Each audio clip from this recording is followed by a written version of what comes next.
Good morning, dear students. Today I am going to begin the new chapter, chapter 8, that is current electricity. Current electricity chapter already we have studied in our previous classes. So, let us revise some previous topics and continue the chapter current electricity. So, first we have the concept of charges.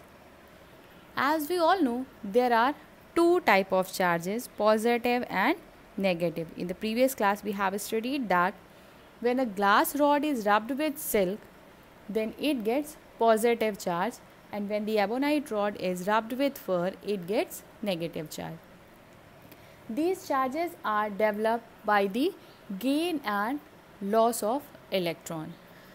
The charges, the loss and the gain of electron is only responsible for the charges.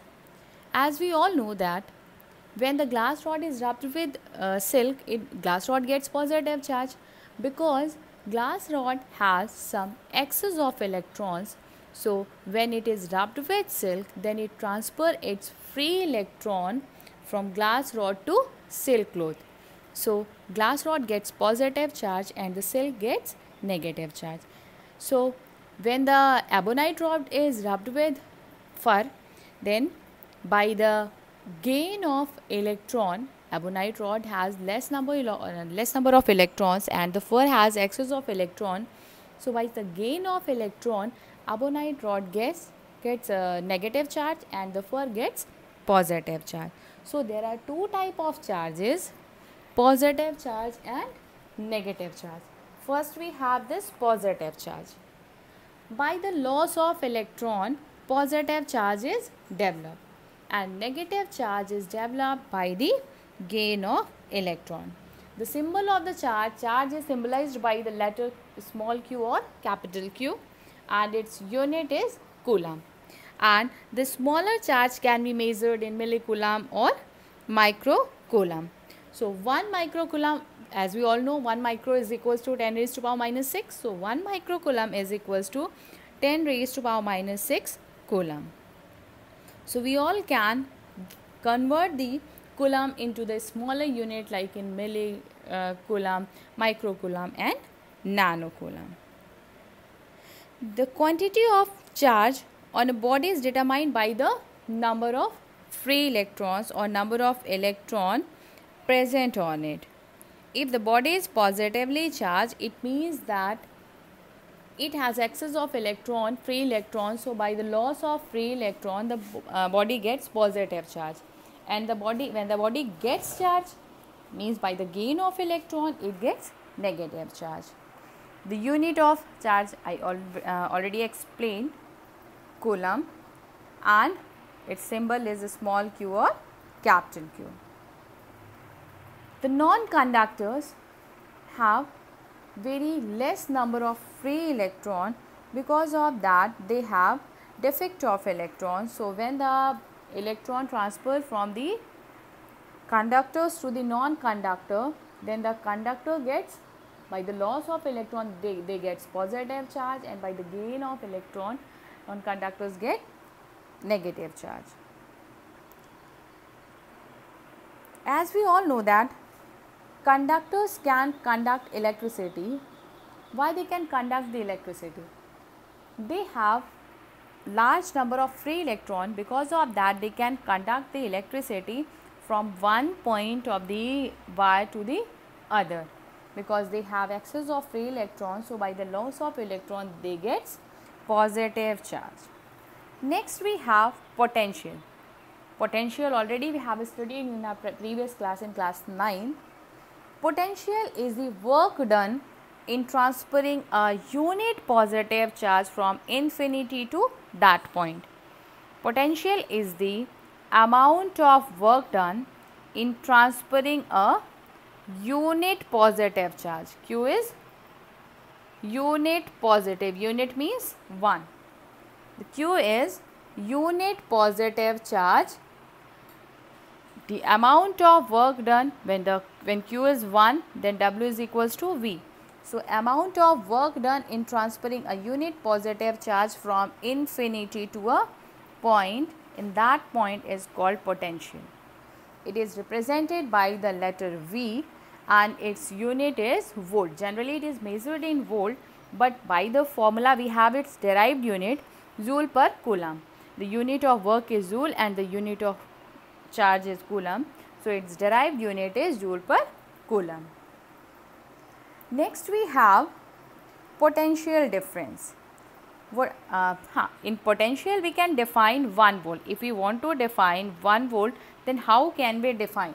1 volt can be defined as, this is V potential. How can we define potential? Potential at a point is said to be 1 volt when 1 joule of work is done in bringing 1 coulomb charge from infinity to that point. 1 volt work, 1 volt potential is set when there is work done 1 joule and the charge is 1 coulomb. So the potential at a point is said to be 1 volt when 1 joule work is done in transferring 1 coulomb charge from infinity to that point, that is P point. Next we have potential difference. Potential difference is same as potential, but it takes place in a conductor from one point to another. So potential difference between the point is equals to the work done. Same formula we have. If we have the 2 points VA, at A point we have potential VA and at B point we have potential VB. So VA, the potential difference between A and B is VB minus VA is equals to W by, same formula we have, W by Q. VB minus VA, this is VA. VB minus VA. This is, here we have the potential VB and here we have the potential VA. So potential difference is the difference in their potential, the amount of work done in transferring a unit positive charge from one point to the other. The work done in transferring a unit positive charge from one point to the other is called potential difference. It is a scalar quantity. It does not require any direction for its flow. Its symbol is also V. V is equals to W by Q. So we have the same unit, volt or joule per coulomb. The next topic we have resistance.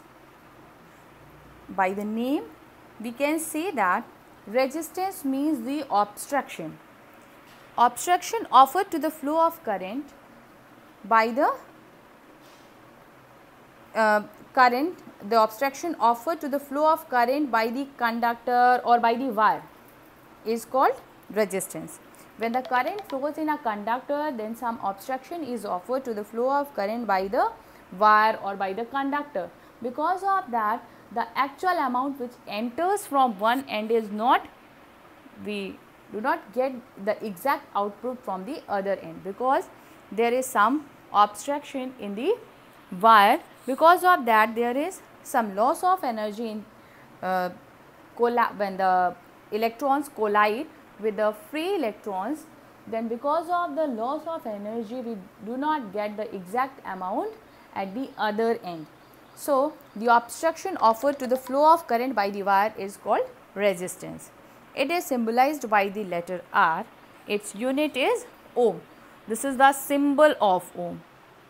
This is the symbol of ohm, and its unit is ohm. Generally we measure it in ohm, but its other unit or the derived unit is volt per ampere. Next we have the Ohm's law, but it will be discussed in our next lecture. So thank you. Take care. Bye bye.